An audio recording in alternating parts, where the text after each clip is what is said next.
channel asibu yengbiriba kwai kibikpu tammirai namna taramna ukchabaga loina norukchab channel asi mayamna subscribe share and comment tawbiduna mapung phaba channel ama ohenbinabigidamag miyamgi mafamdagi nolukna nijari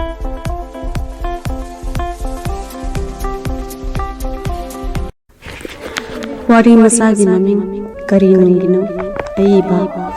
RK Langba Makoi masin manau hamna sentorutuna ima lagle kauraki ahan oba masani pasabuna mama ginakta lepledana ma khongna lakpra mani sidi waram batare asi haiduna mama galoina nipa masa adu law iyambagi nanganda haiduna nipa masa adu pokhale masa nipa ahom aduna mama gi manakta ikoi koina lepledana ima lakani haiduna ikoi kari amata sathoktrabana amana aikoi isinina ahomna sanjabum asida ima bungaiduna lerakpani ngasai ayuktagi amana ima nang handakti satkraganu sida sum leiro aikoi su saurledana amana ima ai handak lok subuda paisa khara phangle ima gi yum ama tongana sagi maniga punna aikoi manga leimanase atopa ama migidi mama leibane awatpa amata leitaboi ningido aikoi gidi ima leirabasu leitabaga chap mane imanadi aikoi buna sani haina minsing bidredo masa mayamgi wangang asi tabada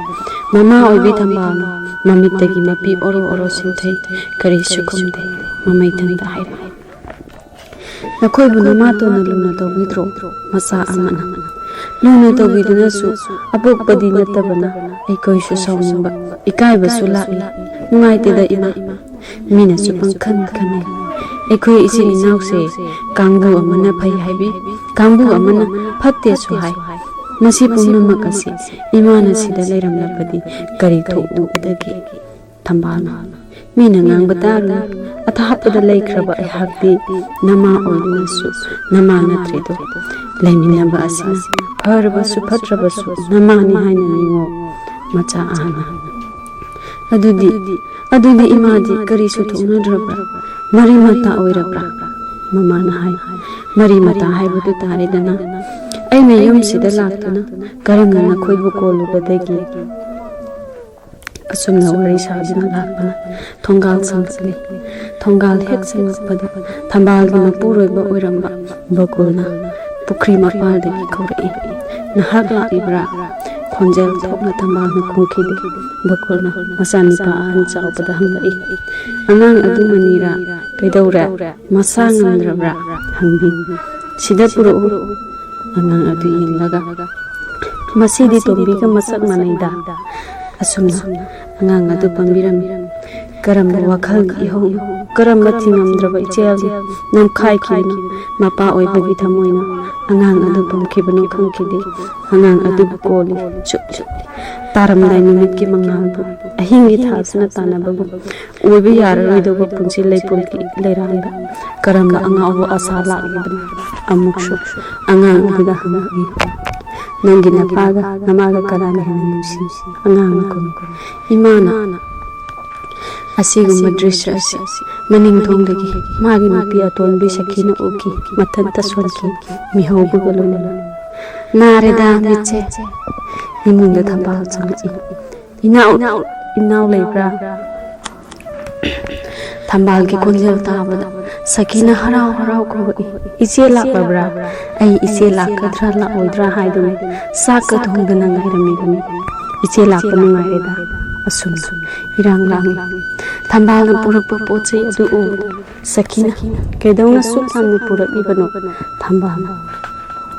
angang sing pijo ka bokse ai di kari su purakte da iche hidak halu ki ge thaksi makoi ani jinban bandadi yamna humsinana poindawa masin manaudona humsi sanana wari sai makoi ani gi thamoida maro loloroida wapum kaya su leiramba thambal na chawrabi yumjau ka tare adu yumjau adu sabada magi hungin ma yaukhrabana adu tanatana yum adu gi mabema oidin sahi tara hina leiramlabana mani makugi haibe inbi ama onjaraduna adubu matam adu mangla taibanga mafam khangkide chahi taragi matung masina yum asida changlakpa ahanba numitni masa sinsina masa nipa ahan sawbagi luhongbagi damakta lakpani mama oibi thamoida masa bu kongomdaba haiba sileramdrabadi mahak mafam asida lakhigadra laklam loidaba leiman challabi leirang ayukki malangda ningkhairabi thambalgi thamoi mafam asidadi ngahak pungguing gusin nungsi chanana leiminaramba magi ahanba mapuroiba thariba phamung pareng upu maikhal phiana singba pumna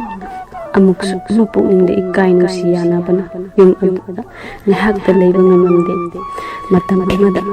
mahakna phamliba ka adumaktada mahakna bidaygi wangang haikhiba ai hak ase nipana pambidraba nupi haibadu oirabani sasarage bakolna khumki nahak bukaina gi khandre chatkhiba yadi nahakna pamjaba nupi adu kausinduna thambiyu aidi ani lomba pamjade chatkhiba yadi haina kanna lawai ngasisu akanba khonjal ase magi nakongda brajana tabugum tari mahaki wakhalgi mangan ase loirakpada khonjal amasu tarakle bakolna mani nama ada leire imungda changu makhut thiladuna angang aduda hairabi khanghaudana thambalsu bakolda akhaba jeng thoi mahaki sathiba miyeng ase bakolna kari kalamgadagno haibadi khangthi adubu thambalgi ikai nusi yanaba warau sawbagi maithong adu nipa oibana khangpham thoi mahak yum asida sagai mo oiduna leirambani oirudaba pusigi mayai karaba irang malak ibase onthokbani atombi oiriba sakhido nasidi chappada khu kami sahum jena chale phi kambugum tawi masanipa ahalgi luhongba lakpani lising ama haijudinasu hanna phawba mai olaklaroi deba thambal adubu lona binipi gi tamthi wakhase kadai lagi lakibam mapukningi wase sakina khonjal thokni praman ona wangang thokle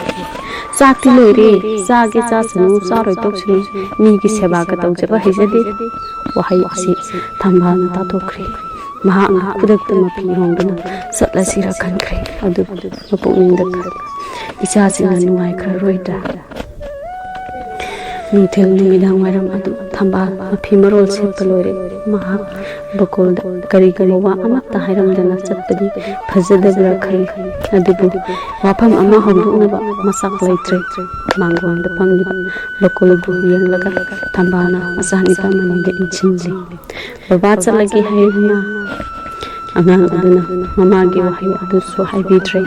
thambana amutang kauge haibadudi kauredana mapukningda khanjai sakida sinaram inaw chalagi iche chalagira thambana sinase nasa singse war uko wahai si hairam laga thorakle masa sing thambal bu thindo tha bakol su thindo po ui thambal di masa sing nusi jaduna su inglaba ipak minthina sat pangam khidre lamba phangdraba khanghaudra wakhal amana achoba ithak ipom oiraduna amuk phusilaki mapukning da khalaki karimngi satluri bano